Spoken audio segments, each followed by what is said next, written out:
All right. Good morning, good evening, good afternoon, ladies and gentlemen, citizens of YouTube. This is Pastor Dalla, and of course, everybody knows who that is. Everybody who I guess who is somebody. This is Brother Elias.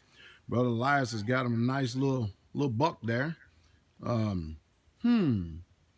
Looks pretty good, Elias. Tell us about the experience this morning of getting a deer. It was pretty good. We got out there, we saw a few little does or whatever and little fawns, but they weren't big enough for us to take a shot at, so we just waited. And all these other people kept shooting all morning long, but really, finally this guy came along, and from a distance I thought it was a doe when I first saw him, but I was like, no, it's a buck. So I went ahead and, I was steady at the moment and took a shot, but I ended up shooting low, and then he started running, of course, because he didn't get a good hit. So I tried to take a second shot at him while he was running, and that didn't work out. I missed him. But we got him the third shot, I think. So. Well, did you hit him while he was on the run, or did he stop? No, I tried to get him to stop the second shot, and that's the one I missed him because I shot over him. Right. But when I shot him again, I shot him in the shoulder, so he's dead now. But now you shot him with your rifle, right? Yes, sir. What is that? The 270? No, it's 360. The 360? Or 30-06? Yes, sir. 30-06. All right. Well, glory to the King. All right. Well, here's the expert right here, Elder. Let us in on Brother Elias' experience here this morning, and give us your assessment of it. Oh, it went real well. He did real well. We saw a couple small deer earlier. They hung around for a while, and they weren't big enough to shoot. So we were doing some calling, and this buck came into a scrape that he'd been working, that we've been sitting by. And first shot Elias took at him, he stopped the deer like we had taught him to do, and took his aim and shot. He shot a little bit low because he's got to understand about shooting out an elevated platform. But we'll get that. And he hit the deer. I could tell it wasn't hit too good the way the deer was moving. He did hit it, but so as the deer was going away, I kept telling him to shoot, and he kept shooting. I even took a shot and missed. So.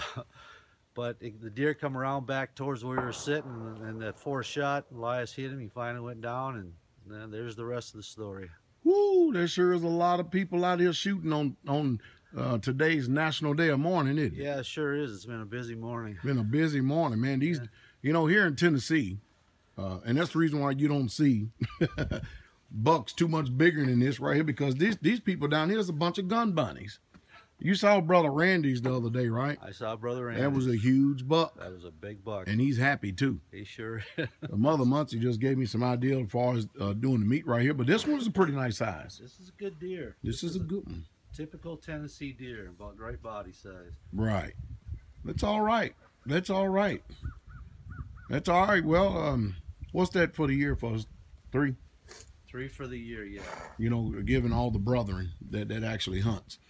It's a beautiful thing.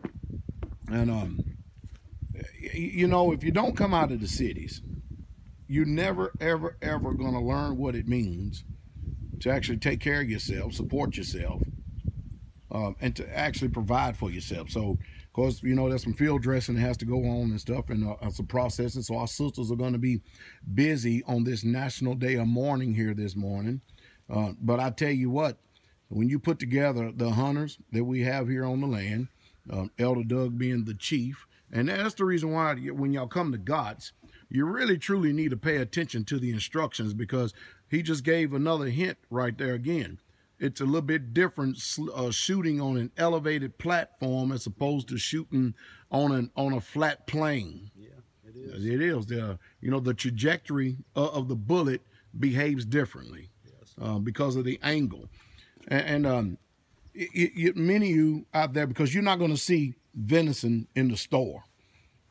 But I tell you what, this is some of the best meat that there is out there. No doubt about it. Man, I kind of wish that we was in the area where we could get some elk. That would be nice. Elk or moose. Really nice. Yes, sir. Man, can you imagine? That 30-06 can drop a moose, couldn't it? Oh, absolutely. No problem. So you like your rifle there, Elias? Is it smooth? Yes, sir. All right, hallelujah. And you're learning something. That's good. Well, hunting is a joy, isn't it? Yes, sir. Well, for all the vegans out there, boy, they will call us terrorists, wouldn't they? Sorry, it's more deer for us. You got that right. All right, shalom, shalom, shalom. I tell you what, you need to really truly come out of these cities, or either get to know someone who is out of it and has the experience, because the day is coming that if you don't know how to hunt, you can't survive. You don't know how to fish, you will not be able to survive, because one day those trucks are going to stop coming to those markets out there. And that's the truth. A country boy can survive. And whoever told you that there's a slant to being country, I don't think there's nothing wrong with it. I think there's a slant to being a city fool. You better believe it, yeah. Depending on everybody else for everything. No, this is how we do it. This is how it gets done. You got that right. It's a nice morning out here, too. It's absolutely beautiful. For November, it's gorgeous. Shalom, shalom, shalom. Shalom.